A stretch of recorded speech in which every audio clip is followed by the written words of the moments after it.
Hello, my name is Aaron Woods, and I'm a career counselor at Career Services at Central Washington University in Ellensburg, Washington. Today, my guest is Carlos Pelley, and he is the Library and Archives Paraprofessional.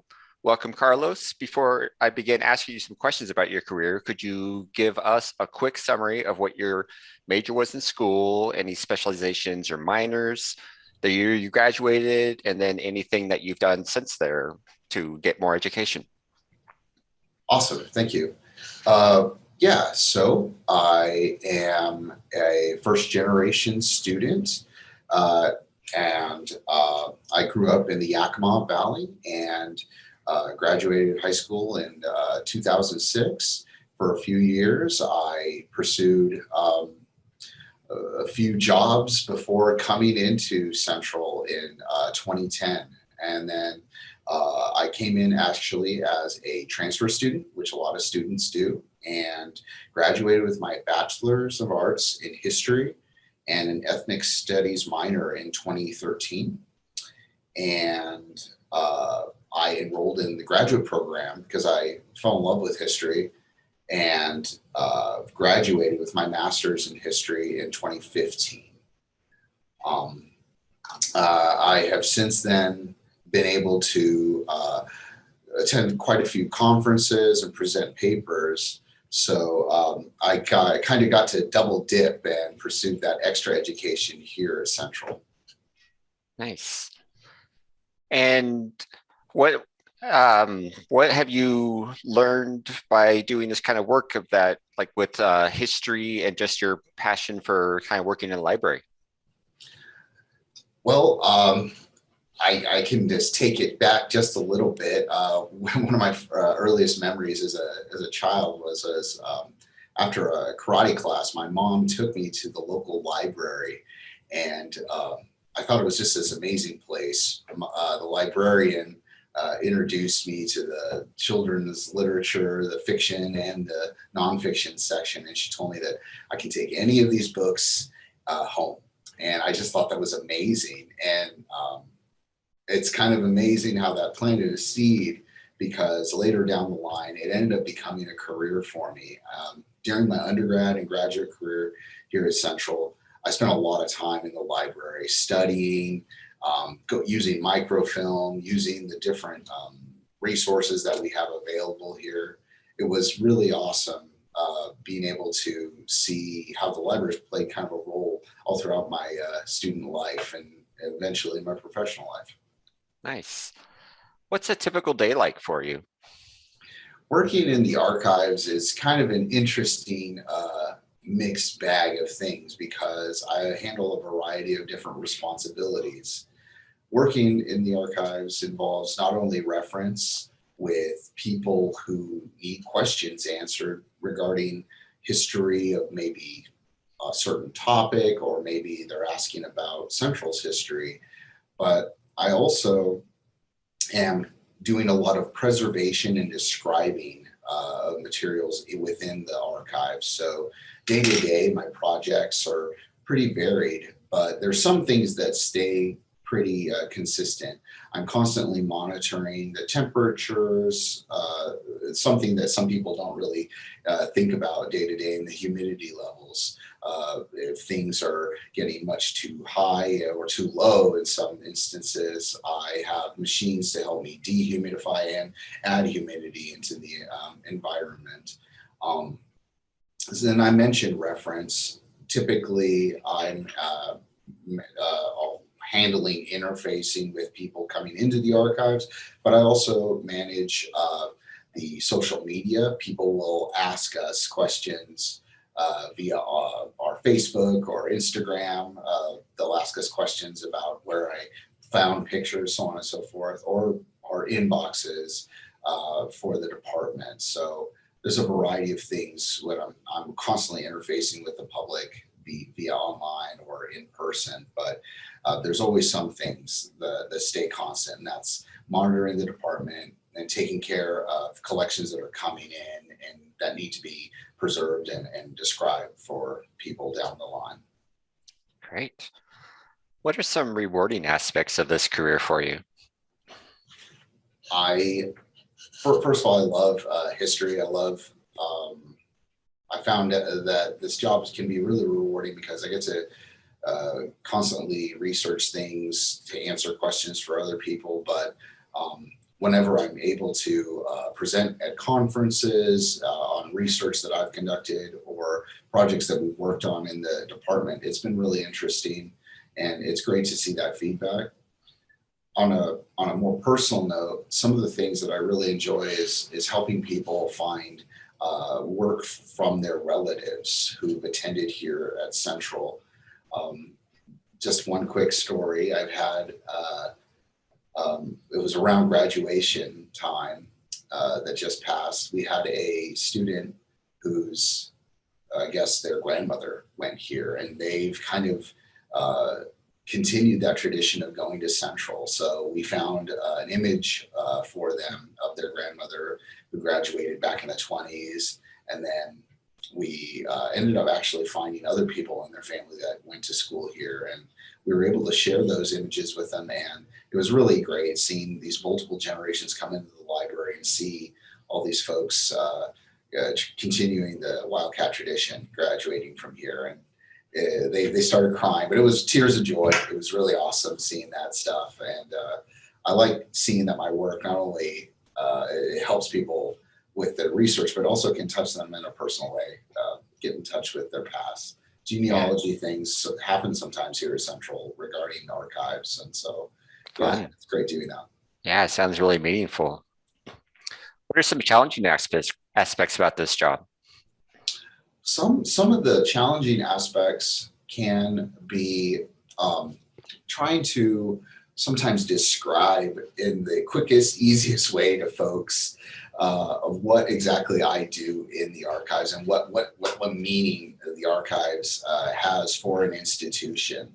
Um, it's definitely more than just dusty old books. No, we try to keep the dust away from those books. We try to keep them safe and secure. And while these books may not be read every day, or they may not be able to be checked out and taken home, it's because of those reasons, because we keep such good care of these instruments. Uh, that's why they are able to be available, for since 125 years since our university started. And it's been even longer now. Now it's 130 years. Um, so it's definitely sometimes a challenge explaining to people who are not really familiar with archives um, why what makes an archive so important. It's definitely once you step inside and you start seeing all these really awesome old pictures and how they're available online, and not just that, but they're still available in their original format. I think it really rings true to folks, but it's only until they can come in and see that that they realize that this is why we do this.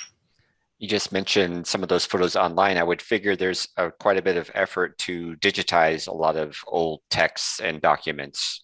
We have an entire department in the archives and within the library itself devoted to that and describing these items, making sure that all of the information is accurate and identifiable.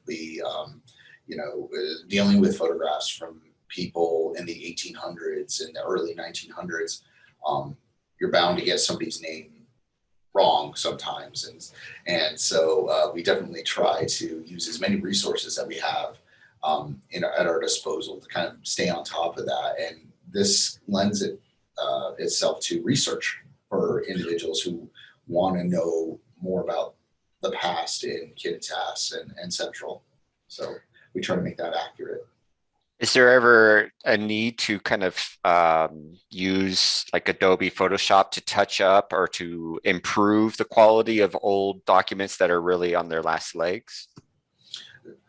Documents, and sometimes in the case of photographs, when it comes to, for example, we have a whole collection of different negatives in several of our photograph collections. And the only way to bring those to an online format is to digitize them. And therein you are processing them through somewhat like a photograph. And so, yes, certain negatives may be much too dark to even show people what they look like Yeah. online. So there's a process in which our scanners have a feature that can make the image brighter. But Photoshop can come in handy. I've had to use that myself, especially when curating photographs for our social media. Yeah. So, but there's something special about trying not to touch up the photos too much, because we want folks to see what these photographs looked like in the past. But when the occasion calls for it, when it's just much too obscured or dark, then it's okay. Yeah. Yeah. I've been seeing a lot of colorizing of old photographs recently. Colorization, right? Yeah. Yeah, that's an interesting art form. But yeah, sometimes where it's just like, yeah, I almost kind of want to see it the old black and white style. Let's see. What advice would you give to a student who's thinking about a career like this? Working in a library, working in archives, there's many different venues than which someone can take to accomplish this goal. But one thing that I can suggest is start as early as possible. And what I mean by that is there are opportunities at not only Central's library, but the public library. If you can, wherever you live in your hometown, getting your foot in the door and getting that experience, learning what it means to work in that kind of environment. Um, Volunteer service is always valued because you're showing that you've taken initiative and you care about this kind of subject. I'm saying this advice precisely because it's exactly what I did as an undergrad and a graduate student. And then while working in a library, uh, one of the things that I can offer as advice is be open to try out working in different departments. You may find out that you really do like the customer service aspect of working in a library in the front end and answering lots of questions in the reference area. Or maybe you're more into attention to detail, and working in the archives might be something that you're more situated to handle. Um, but like I said, working in these kinds of fields, it always requires somebody really willing to take that initiative. Sometimes to in order to find out when these opportunities are available, uh, more or less, sometimes job postings may not just be happening, but just coming in and doing some research, just exploring. Maybe you don't have a project right away, but just going in and taking that chance and just seeing what is it like to do even research in here, and that can kind of help you feel the bearings out. As far as my first experience with the archives here was actually through a class. And during my undergraduate career, there was a capstone class in which our history professor asked us to meet them in the library. And this is when the archives was on a different floor of the library. And yeah, we got to meet with the archivist at the time, who would later be my first boss while working as a graduate student here.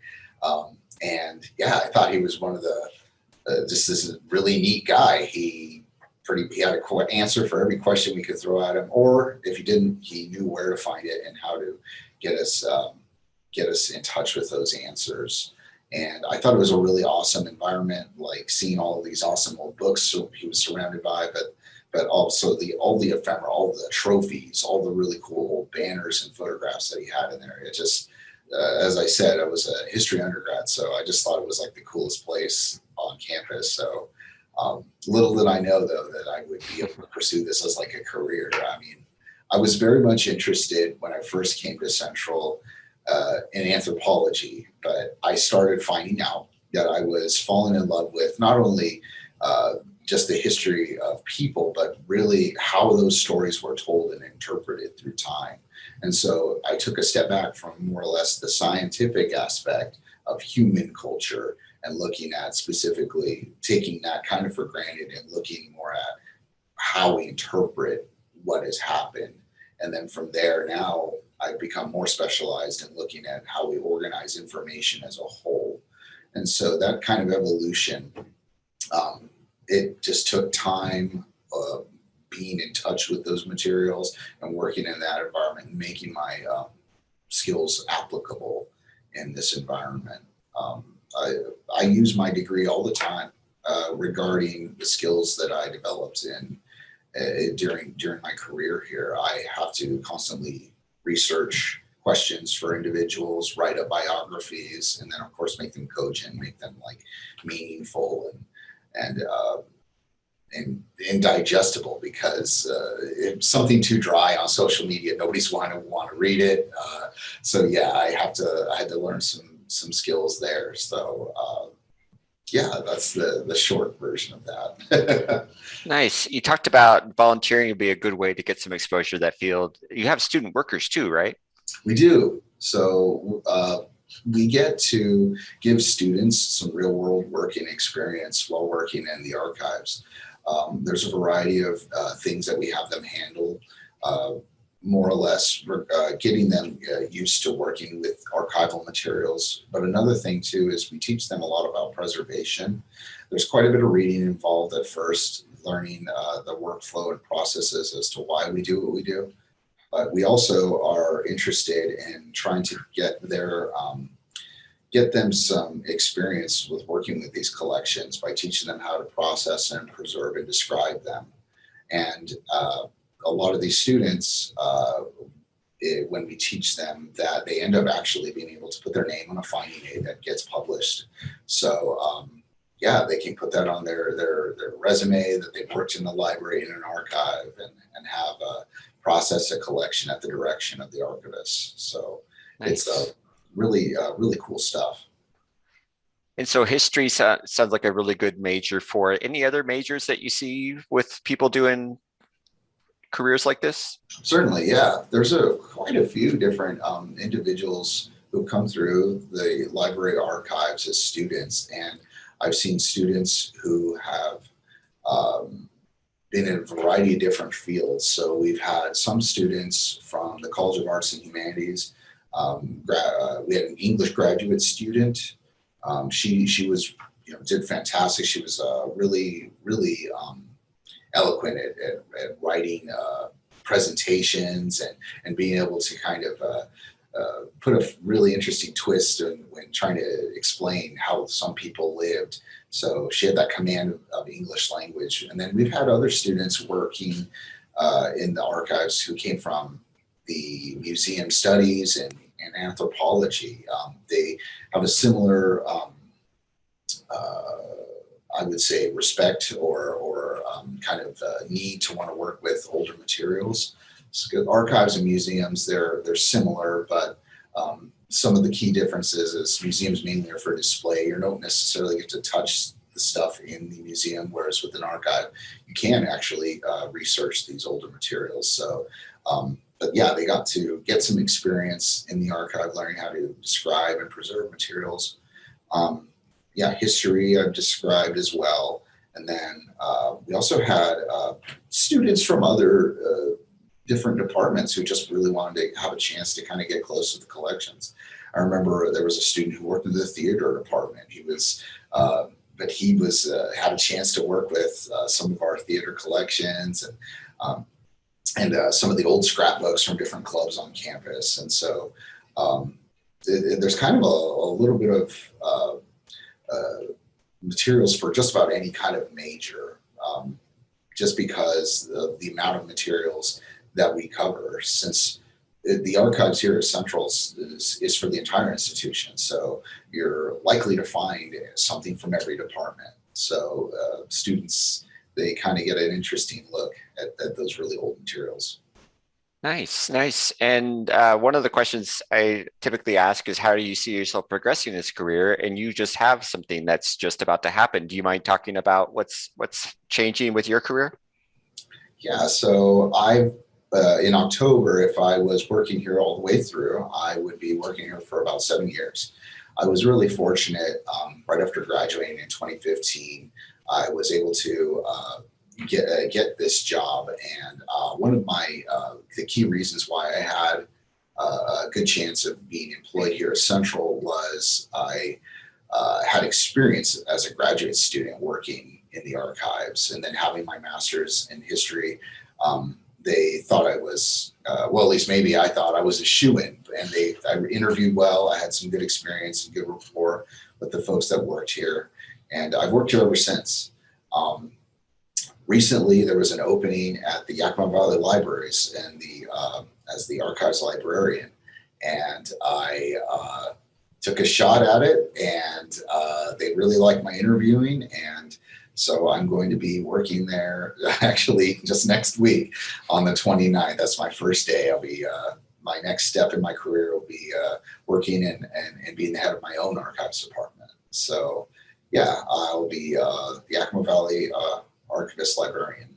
Great, great.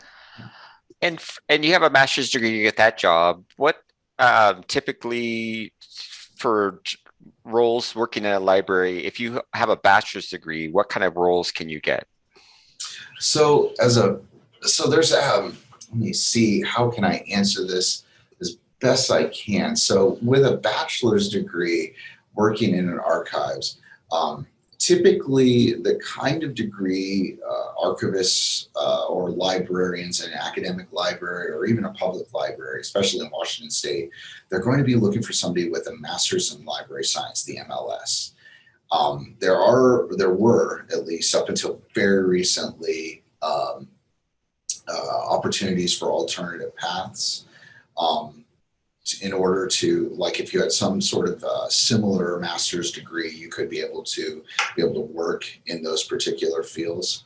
So for bachelor's in history, there's typical venue is instruction. You can be a college professor, college adjunct, and then of course with your higher ed degrees, like I mentioned, that kind of opens doors. Education always opens doors. It doesn't close any. In fact, that's precisely why I was able to get this degree get not only my degree, but my Yakima Valley Library position. Up until recently, as I mentioned before, it was required to have an MLS to work in that position. That's actually part of the revised code of Washington.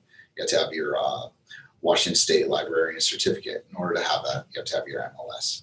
They used to have an alternative route for that. However, that kind of ended recently. But Yakima Valley Library liked me so much that they were willing to work with me and said, well, Carlos, since you've already got your master's in history and you have all this experience, we liked you so much, what we'll do is we're going to go ahead and work with you, and we're going to pay for your MLS and go to San Jose. And yeah, the only stipulation is you have to keep working here afterward. I'm like, that's job security. Yeah, I'll take it. That's great. So yeah, they're paying for my books. So yeah, just taking it. So the reason why I think it worked out because yeah, education, it opens doors. So that degree, whatever somebody's pursuing, I think if they are thinking it in the mindset as just a specific means to a certain specific end, that's very myopic, because there's all these skills that you're going to acquire along the way, and you'll run into very few people who have started with one particular goal and ended with that goal at the end, because life meanders. It's this long journey. And you know, at one point I wasn't even considering college, and look at me now, Mr. College all the time. So I work in one. So what I'm saying is there's lots of opportunities having a degree in any education, because we go to the whole university accreditation system requires students to fulfill a breadth of different kinds of subjects. So you'll be successful in whatever you pursue. Now, some things will be specific, like engineering, so on and so forth, but don't let that undergrad stop you. If there's something you're really passionate about, that may open a whole door that you didn't know you wanted opening in the first place. So Yeah, so much of my work is don't think that that particular degree only gives you 3 or 4 different job options. I spent the last 8 years of my previous career doing project management for software development at Intel, and my degree was psychology with a business minor. So interesting. yeah, yeah. It doesn't mean that I walked into that job after graduating, but I worked my way into it. And we have this concept called transferable skills, and every degree, no matter what it is giving you these transferable skills. Awesome. Do you have any last words to students that would watch this on anything that we haven't covered that you think they should know? Well, you put yourself out there when it comes to your undergrad and graduate careers. For example, we have Source. I presented papers at Source. I took a chance, and at first I was like kind of worried, like, oh, what am I doing out here? Maybe I'm going to get it all wrong. No, but take a chance, do that, because that's how you find out if you like that field, working in academia, or something else. But there's conferences for just about any kind of discipline. So try that, do the volunteer work, go for the internship, even if it seems slim or really difficult to get. You'll be surprised because there's sometimes people stop short. They get worried that they won't succeed. And education almost always open source. It really does. And do your best to see if internships can lead to paid internships and paid assistantships for graduate school. There's no reason that you have to pay for all your school. They'll pay for it for you if you really show that you want it. Yeah, That's my got it. advice. Awesome. Well, thank you so much, Carlos. I really appreciate your time and sharing your information about your career path. And to our viewers, thanks for watching. And please don't forget to check out our other Discover Your Career Path informational interviews on our YouTube channel and Career Services. Thanks again, Carlos, and good luck on the new position. Appreciate it. Thank you.